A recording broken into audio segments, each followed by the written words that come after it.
Can Obadiah get killed off already? I'm tired of Obadiah. He thinks he runs stuff and you really don't. And you really need to watch it, sir. But I feel like he's going to be a problem. Let's get into it.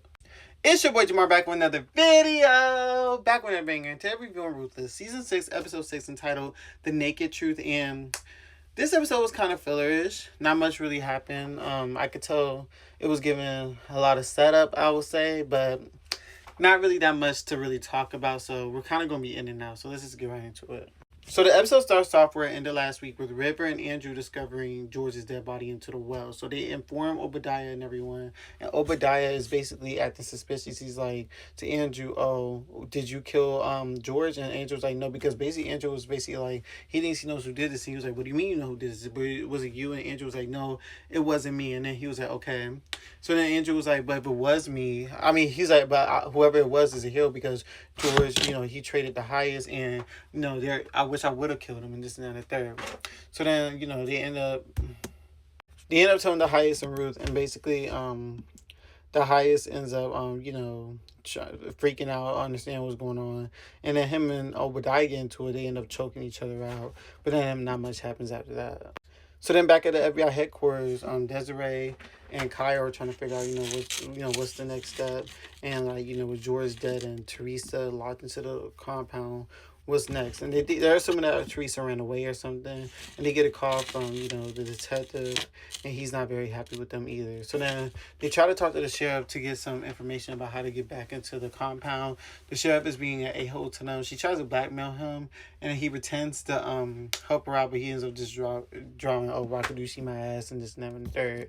So he ends up just BSing and this and that and the third. So then Desiree's freaking out, mad, and she basically says that the detective is going to the White House and the president might get involved. So I don't know if we're going to see Hunter Franklin, but we'll see. So then Desiree and Kyle end up kissing, and that's that.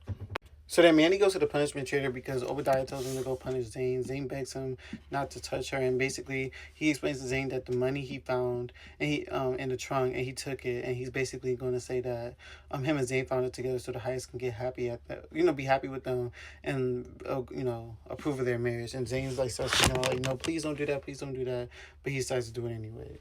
So then River goes to check on Peter, and basically Peter starts saying that River shot him. Obadiah told him that he shot him, and this and that and the third. So that's why I said Obadiah is going to be a problem, because he's trying to turn everyone against each other and everything. So then Ruth finally calls the FBI, and she agrees to start working with them again. They agree to turn the water on in about 2 days. So then the other mother's in her trailer preparing everything, and Andrew basically is in there, and then she basically confronts Andrew about the key. He says, "Stop with this key stuff. I will hang you up and whip you," and this and that and the third. And she's like, "Ooh," like getting turned on by it like a weirdo. So then Ruth comes in just to tell her that she's going to spend her lockdown with the highest, and this and that and the third. And other mother feels some type of way about that.